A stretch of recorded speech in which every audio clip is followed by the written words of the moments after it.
Nous allons continuer ce culte, ce temps de prière à l'écoute de ce témoignage qui a été rendu, donné dans le passé, qui est venu jusqu'à nous, qui témoigne de ce que les hommes ont reçu de Dieu en leur temps. Et nous savons que ce témoignage reste vivant parce que Dieu ne passe pas, qu'il est le même. Et ce qu'il a donné autrefois, il veut le donner aujourd'hui encore. Donc nous continuerons notre lecture dans Matthieu au chapitre 7. Si quelqu'un veut lire ce texte pour nous, ce sera bien volontiers. Oui, merci Isabelle.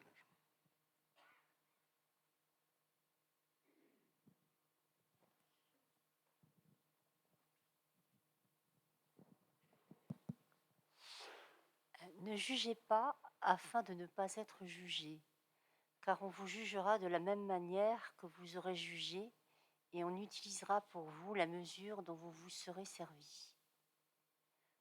Pourquoi vois-tu la paille qui est dans l'œil de ton frère, et ne remarques-tu pas la poutre qui est dans ton œil?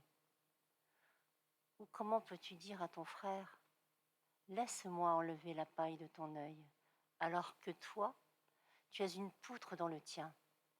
Hypocrite, enlève d'abord la poutre de ton œil, et alors tu verras clair pour retirer la paille de l'œil de ton frère. Ne donnez pas les choses saintes aux chiens, et ne jetez pas vos perles devant les porcs, de peur qu'ils ne les piétinent et qu'ils ne se retournent pour vous déchirer. Demandez, et l'on vous donnera. Cherchez, et vous trouverez. Frappez, et l'on vous ouvrira. En effet, toute personne qui demande reçoit. Celui qui cherche trouve, et l'on ouvre à celui qui frappe. Qui parmi vous donnera une pierre à son fils s'il lui demande du pain? Ou s'il demande un poisson, lui donnera-t-il un serpent? Si donc, mauvais comme vous l'êtes, vous savez donner de bonnes choses à vos enfants, votre Père céleste donnera d'autant plus volontiers de bonnes choses à ceux qui les lui demandent.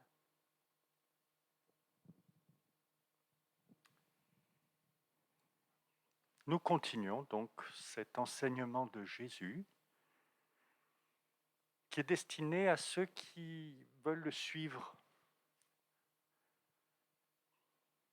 qui veulent marcher à sa suite en étant témoins de Dieu. Alors j'avais prévu pour des enfants, mais je vois que ce matin, malheureusement, ils ont déserté. Mais peut-être qu'il y a encore un enfant qui veille en vous. Et j'ai prévu deux petites vidéos que je veux. Alors la première, c'est plus pour l'humour, pour vous faire sourire. Et puis la deuxième, je partirai d'elle pour avancer dans ce texte. Donc les vidéos avec le son.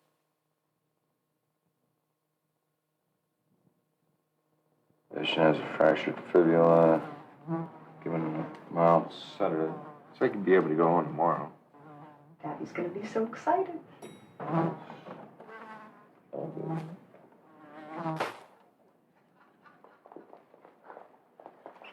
That killed him. Il dit ça l'a tué. Quand la fille arrive.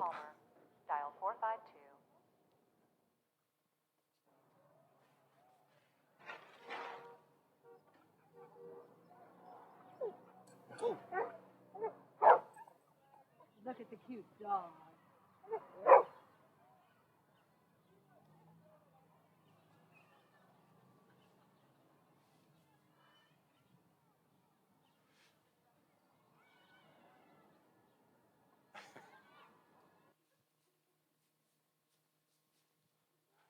Voilà, ne jugez pas trop vite. On peut passer à la diapo suivante. Alors, je voulais juste rappeler aux enfants que la politesse veut qu'un jeune laisse sa place à une personne plus âgée. Ça, c'était pour comprendre la vidéo qui suit. Mais ça, vous le savez bien.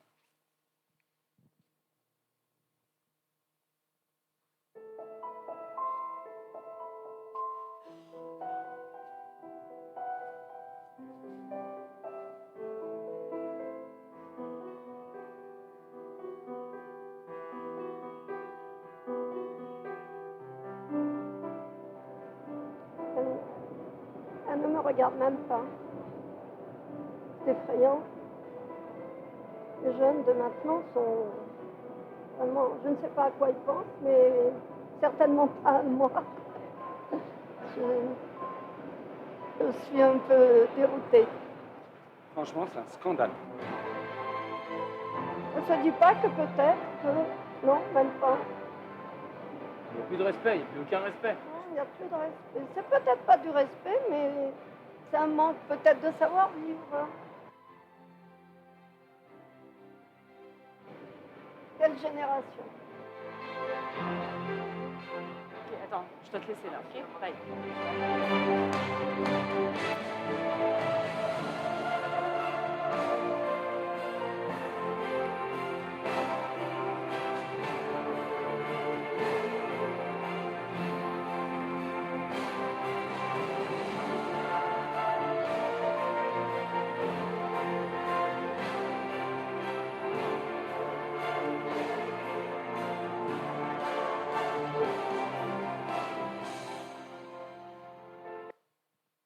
Voilà, c'est une petite vidéo toute simple, vous voyez, qui joue un peu sur le quiproquo.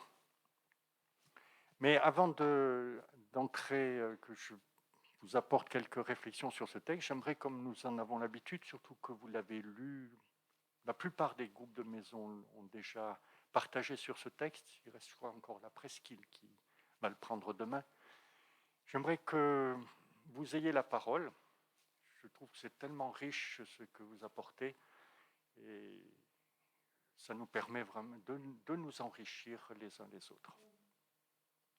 Voilà, donc qu'est-ce qui vous a frappé, interpellé dans cet enseignement de Jésus, ces quelques versets que nous avons lus?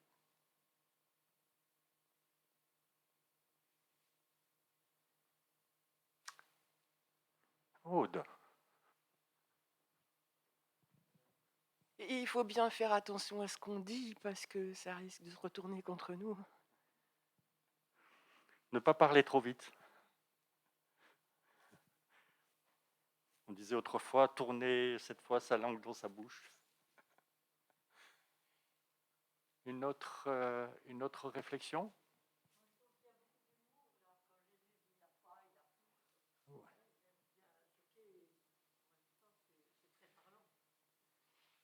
Voilà, il y a toujours ce langage très imagé qui interpelle, effectivement. Benoît. J'aime beaucoup ce texte, tout ce texte, parce que il résonne chez des gens qui ne connaissent pas la Bible. Hein. Combien de fois on a entendu « il ne faut pas donner de perles à des cochons ?» Eh bien, ça vient de là. Et il y a un auteur il y a une des citations qui est plus donnée sur Internet, qui est d'Albert Camus, qui dit « il ne faut pas juger sans comprendre, et quand on comprend, on ne juge pas ». Je trouve qu'il y a des gens qui vont plus loin parfois. Je suis sûr que ça vient en partie de l'Évangile, mais je trouve ça très fort, ces gens qui vont même plus loin, qui disent il faut comprendre, et quand on comprend, on ne juge pas. D'accord, merci. Je ne sais pas si ça va plus loin, ça on va voir. Mais en tout cas, effectivement, c'est intéressant d'avoir cette réflexion du philosophe.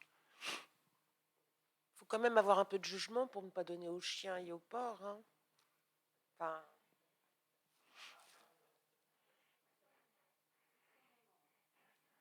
Alors, il ne faut pas juger, mais il faut avoir un peu de jugeote et de discernement, effectivement. Donc là, il y a vraiment un jeu qui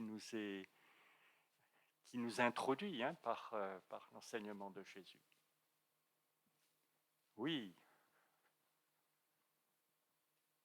que le mot jugement n'est pas un peu fort? Est-ce que ça n'est pas un peu faible? Est-ce qu'il ne veut pas dire condamner? Finalement, c'est ça. On ne peut pas dire que tout est bien parce qu'on comprend qu'il a eu de la peine en faisant ça ou qu'il était malheureux. Il faut aussi mettre des barrières. Et les barrières, on ne peut les avoir que si on juge qu'elles sont nécessaires. Voilà, oui. Donc, juger, le mot juger est dans un sens de condamner les personnes. Merci, ça me semble tout à fait juste. Oui, quelqu'un du groupe a dit de faire la différence entre la personne et l'action, de juger l'action, mais ne pas, ne pas juger la personne. Bon, ben, vous me coupez l'herbe sous le pied, c'est ce que je voulais reprendre, mais c'est très bien, c'est parfait. Il y a une différence entre nous sommes obligés de juger des situations, des actions, nous le faisons tous, et sinon, ça fait partie de la vie, ça fait partie de ce que le Seigneur nous a donné, et il nous faut avoir un jugement éclairé, qui réfléchit, un jugement mûr, mais ne pas condamner les personnes. Et donc on doit marcher sur cette ligne de crête qui est étroite, hein. On peut facilement basculer de l'un à l'autre, mais les deux sont nécessaires. Yed? La phrase « cherchez et vous trouverez » résonne toujours fort en moi. Quand j'avais 19 ans, vraiment, j'étais à la recherche de Dieu. Et à force de chercher, j'avais trouvé. Et ce qui m'interpelle, c'est que quelqu'un qui cherche Dieu, je le vois vraiment comme une promesse que Dieu mettra alors des personnes sur notre chemin. Et des fois, quand nous, on est amenés à partager notre foi avec quelqu'un, je pense que c'est juste le rendez-vous de Dieu. Il nous met sur le chemin de celui qui cherche. Voilà, Yed était venu en France pour chercher Dieu, et moi j'ai trouvé une femme.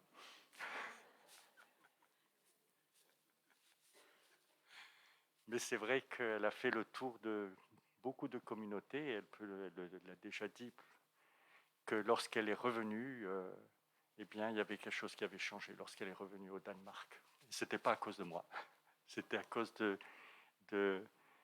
ce que le Seigneur avait, la manière dont le Seigneur l'avait rejoint. Y a-t-il encore une réflexion?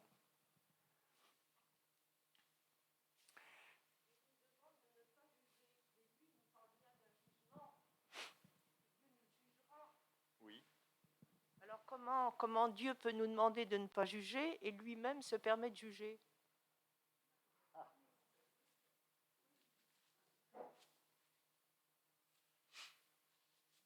Alors la question c'est pourquoi Dieu juge-t-il? Pourquoi Dieu jugera-t-il? Séparer Oui, pour séparer quoi? le bon gré de l'ivraie. Bon. Est-ce que tu aimerais vivre dans le monde à venir ce que nous vivons dans le monde présent? Est-ce que tu voudrais que dans le monde à venir, on continue à se tuer, à avoir de la haine, à se jalouser, à se critiquer, etc. Non.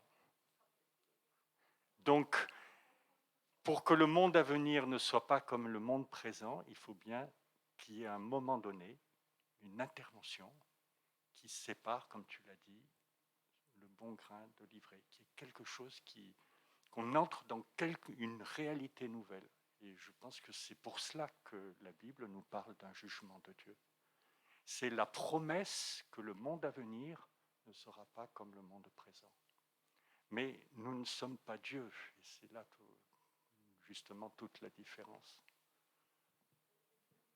Moi, ce qui me touche le plus dans ces deux premiers versets, c'est surtout juger. On voit bien que juger, condamner, discerner, mais en tous les cas, ce qui est écrit, c'est que de la mesure dont vous vous servez pour les autres, on se servira pour vous.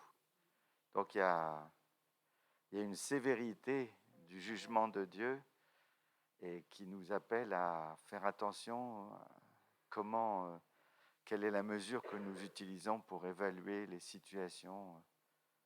Voilà. Merci, merci. Peut-être même est-ce une loi. En fait, nous... Pour moi, c'est demander, vous donnera, chercher, vous trouverez.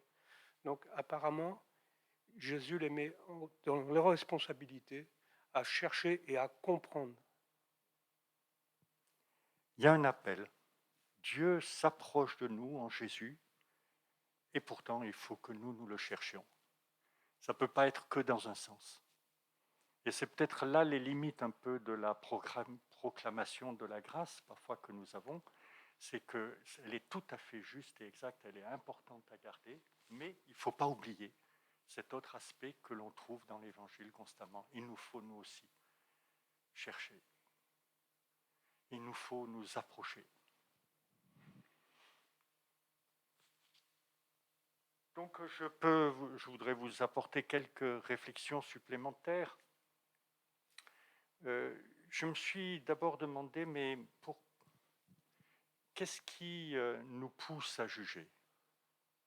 Qu'est-ce que c'est que juger en fait? Alors peut-être avant de faire cela, est-ce que tu peux faire le récapitulatif 2 le récapitulatif 3. Voilà, je voulais juste reprendre, vous voyez, on l'a exprimé, il me semble aussi qu'il y a une différence entre discerner et juger. Nous sommes amenés à juger, discerner des actes et des situations. Ça fait partie de notre vie. Si on disait qu'on ne veut plus le faire, ben on serait des gens qui ne sont pas responsables en fait, ne peuvent exercer aucune responsabilité. Par exemple, et qui, quelque part, seraient aussi des doux idéalistes, qui ne verraient pas la réalité de ce monde. Et par exemple, Jésus, dans quelques versets après, nous dit méfiez-vous, gardez-vous des faux prophètes. S'il faut se garder des faux prophètes, il faut bien les discerner. Hein, c'est le texte qu'on lira la prochaine fois. Un peu plus loin, au chapitre 10, Jésus envoie ses disciples et il leur dit « Je vous envoie comme des brebis au milieu des loups ». Il faut bien faire... il faut être conscient de ces choses-là. Et il rajoute « Soyez simples comme la colombe et avisés », cette traduction, avisés comme le serpent. Donc, il y a bien aussi, de la part de Jésus, une exhortation à être sage, intelligent, responsable, de réfléchir, etc. Mais il y a une différence entre juger, discerner des actes et des situations et juger, condamner les personnes. Et de la même manière, Jésus qui dit discerner les faux prophètes, discerner les loups qui peuvent être là, et bien en même temps, il nous dit si on te frappe sur ta joue droite, tu tends la joue gauche, priez pour ceux qui vous persécutent. Donc, il nous appelle à garder une attitude bienveillante qui, j'ai rajouté cela, autorise les autres à évoluer et à changer. Voilà, donc je voulais juste reprendre ce qui a été exprimé. Tu voulais rajouter quelque chose peut-être, Pierre? Si je peux. On a rapproché ces premiers versets aussi de cette autre parole de Jésus à un autre moment. Si ton frère a péché contre toi, va et reprends-le entre toi et lui seul. Je pense que dans le jugement, il s'agit de quelque chose qui rabaisse la personne, qui la méprise. Alors que le but de Jésus est justement d'élever, de permettre à l'autre d'évoluer. Merci. Donc, je voulais donc reprendre juste cette distinction et puis revenir sur la question ne pas juger. Qu'est-ce qui se passe lorsqu'on juge quelqu'un? Eh bien, tu viens de nous le rappeler, ça veut dire qu'on se place au-dessus, on se place sur un piédestal, on se positionne d'une certaine manière. Et je me suis posé la question, mais qu'est-ce qui peut nous amener à juger? Alors, tu peux venir juste, alors, revenir tu cliques et tu vas prendre le récapitulatif 1. Merci. Alors, il me semble qu'il y a différentes choses. D'abord, l'orgueil, la prétention, la fausse assurance. Parce que là, de toute façon, je me considère au-dessus des autres. J'ai raison. Donc, voilà, c'est tout à fait normal. Et je regarde d'en haut les personnes et je repère tout ce qui ne va pas. Mais il y a aussi l'inverse. Et d'ailleurs, l'un l'autre s'appellent souvent.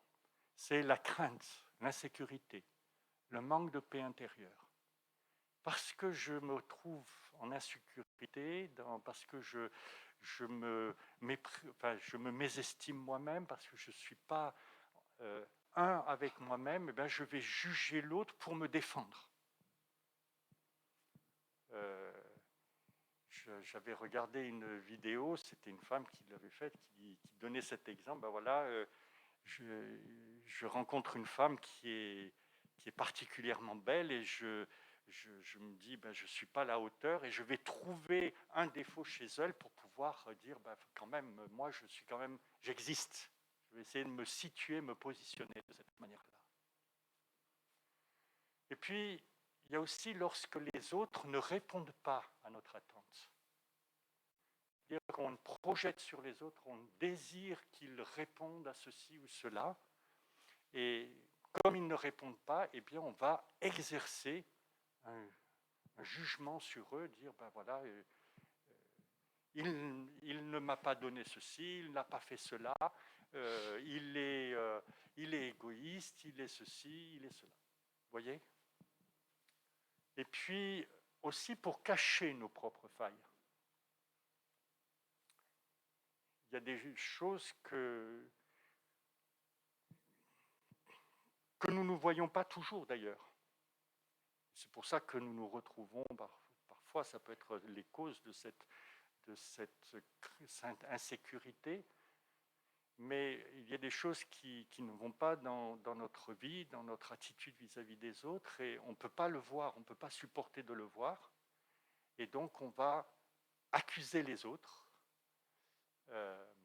pour cacher ce qui ne va pas en nous. Et puis aussi le refus de pardonner, l'amertume et le ressentiment. Ça, c'est aussi quelque chose qui va nous pousser à juger. Voilà, peut-être qu'on pourrait trouver encore d'autres raisons, mais ça donne déjà un petit panorama. Et dans le texte que nous avons lu, si on peut y revenir, on retrouve notamment cet aveuglement, je dirais. En fait, on ne se connaît pas nous-mêmes. Et là, on voit, Jésus prend l'exemple de quelqu'un qui a une poutre dans son œil. Et il ne voit pas cette poutre. Quand je disais tout à l'heure, mais on essaye de cacher nos propres failles.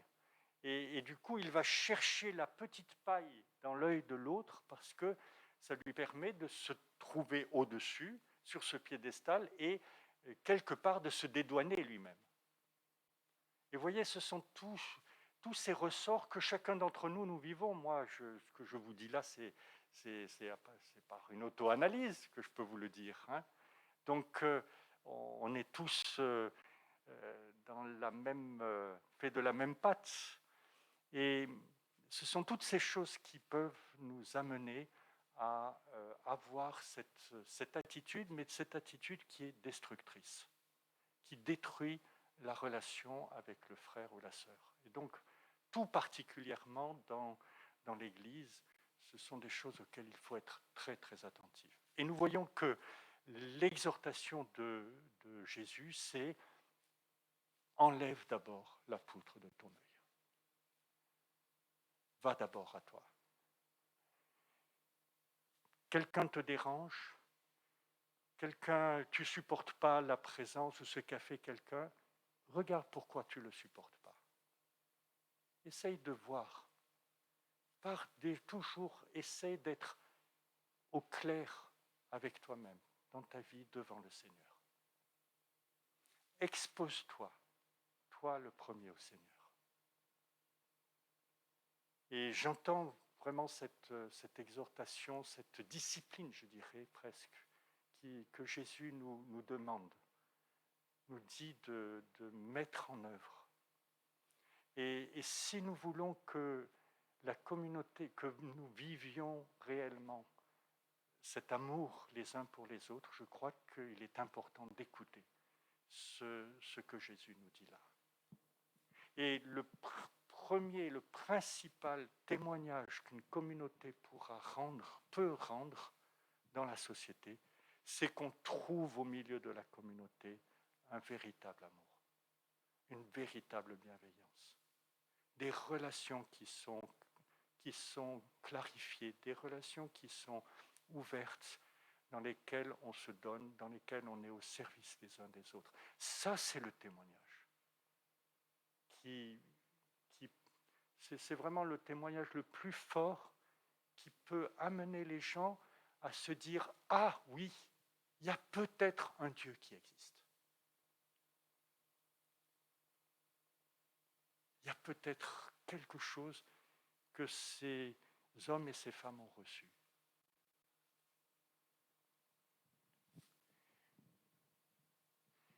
Je ne développerai pas le verset 6, on l'a vu, ça nous rappelle qu'il y a un discernement à avoir.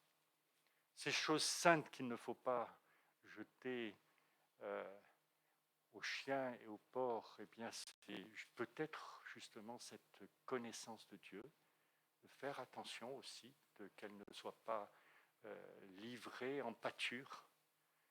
Et donc là, je ne vais pas le développer là, mais on s'aperçoit, comme je l'ai dit tout à l'heure, qu'il y a cet appel à avoir un peu de jugeote quand même. Et on ne peut pas accepter n'importe quelle situation. Il y a même dans l'Église, il y a une discipline qui doit être exercée quand il y a quelque chose qui ne va pas. Et donc il faut bien repérer, discerner ces situations. Mais toujours avec cette perspective de permettre à la personne de changer et de se relever, comme l'a dit Pierre tout à l'heure.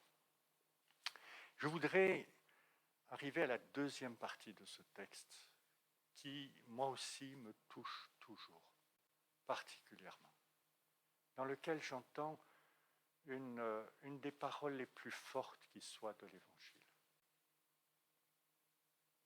Cherchez et vous trouverez. Demandez et on vous donnera. Frappez et l'on ouvrira.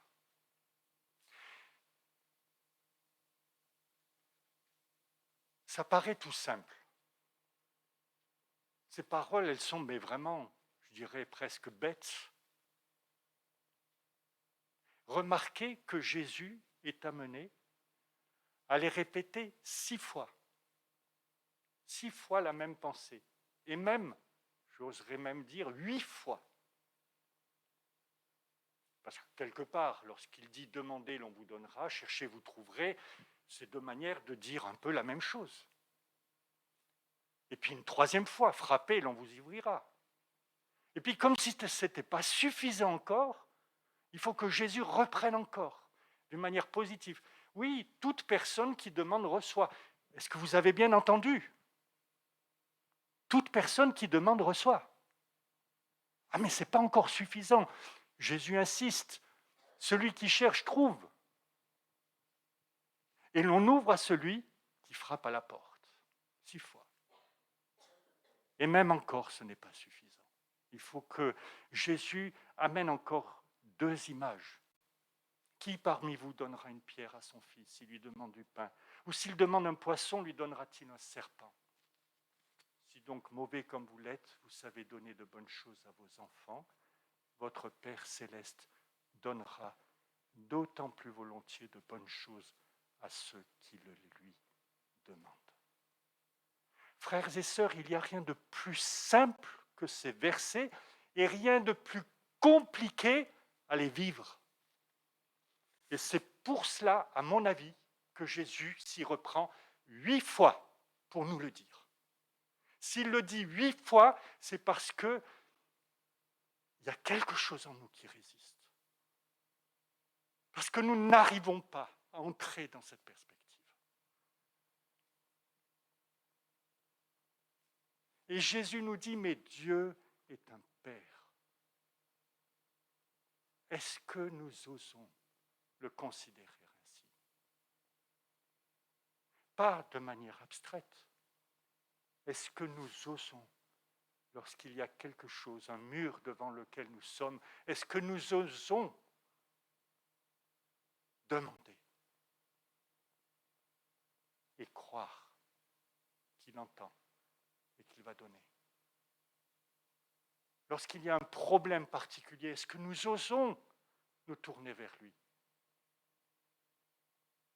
Est-ce que nous le faisons dans notre vie quotidienne? Est-ce que bien souvent nous n'essayons pas de nous débrouiller avec notre intelligence, avec les moyens que nous allons trouver pour nous en sortir? Et Jésus nous dit, mais vous avez un Père. Osez le considérer comme tel. Je me suis interrogé sur ces deux passages et je me suis dit, mais en fait, ils sont profondément liés l'un à l'autre. Je vous ai dit tout à l'heure, on juge parce que souvent on est dans la crainte, dans l'insécurité, parce qu'on n'obtient pas des autres ce que l'on désirerait, parce que toutes les raisons que je vous ai données. Et Jésus ne se contente pas de nous dire « ne jugez pas », il nous ouvre un chemin de vie. Il nous dit « mais au lieu d'essayer de vous en sortir de cette manière-là, tournez-vous vers votre Père. Trouvez auprès de lui tout ce dont vous avez besoin. Et alors, vous n'aurez plus besoin de juger. Vous serez complet par ce qu'il vous donne. Et non seulement vous n'aurez plus besoin de juger, mais vous aurez un trésor à partager, un trésor à donner aux autres. J'ai souvent entendu dire, non, je ne peux pas demander à Dieu. Et c'est même souvent présenté comme de l'humilité. Alors, certes, sans doute, les personnes ont-elles en tête l'attitude de l'enfant gâté. Et effectivement, nous pouvons nous venir devant Dieu comme des enfants gâtés. Demander des choses qui satisfont notre égoïsme, quant à soi, etc. D'ailleurs, c'est la remarque que fait la lettre de Jacques, si on peut y venir rapidement.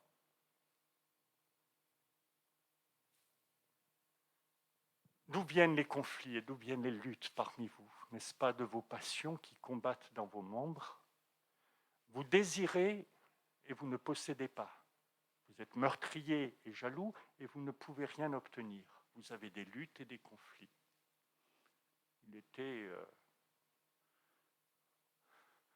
Je pense qu'il était objectif sur ce que l'on voit souvent. Vous ne possédez pas parce que vous ne demandez pas. Quand vous demandez, vous ne recevez pas parce que vous demandez mal dans le but de satisfaire vos passions. Et donc là, Jacques met en garde en disant, quand nous demandons à Dieu, encore faut-il que ce soit avec un cœur pur. On ne peut pas demander, quand nos enfants nous demandent des choses dont nous savons qu'ils ne leur feront pas de bien, nous ne leur accordons pas. Et si nous venons à Dieu dans des motifs purement égoïstes, il ne répondra pas, bien sûr, parce qu'il nous aime et qu'il ne veut pas nous laisser nous enfermer sur nous-mêmes. C'est pourquoi Jacques rajoute, approchez-vous de Dieu, et il s'approchera de vous, nettoyez vos mains, pécheurs, purifiez votre cœur, hommes partagés, humiliez-vous devant le Seigneur, et il vous élèvera. Il vous élèvera parce que Dieu ne veut pas vous condamner, il veut vous relever et vous élever. Mais si donc nous devons venir avec un cœur non partagé, un cœur qui est purifié, cela ne signifie pas que nous ne devions pas demander à Dieu. Et je ne peux m'empêcher de considérer que le fait de ne pas vouloir demander à Dieu, ce n'est pas un signe d'humilité, c'est un signe d'incrédulité, c'est-à-dire de non-reconnaissance de Dieu comme notre Père. Et ce que nous faisons, c'est que nous blessons l'amour de ce Père. Nous blessons l'amour de ce Père. Et en plus, nous nous refermons sur nous-mêmes et nous sommes livrés à nous-mêmes et livrés à nos jugements. Ainsi donc, je voudrais faire entendre cette parole de Jésus. Demandez, demandez, demandez. Et vous recevrez. Cherchez et vous trouverez. Ça ne va pas être d'un claquement de doigts. Parfois, ce sera immédiatement. Bien souvent, ce sera dans le temps. Bien souvent, il vous faudra persévérer comme j'ai dû apprendre à le faire. Mais ce que je sais, parce que je l'ai vécu, c'est qu'à chaque fois que j'ai demandé, le Seigneur a répondu. Même si c'est parfois des années après. Cherchez et vous trouverez. Frappez à la porte et on vous ouvrira. Vous avez un Père qui vous aime, un Père qui veut entrer et bénir pleinement votre vie.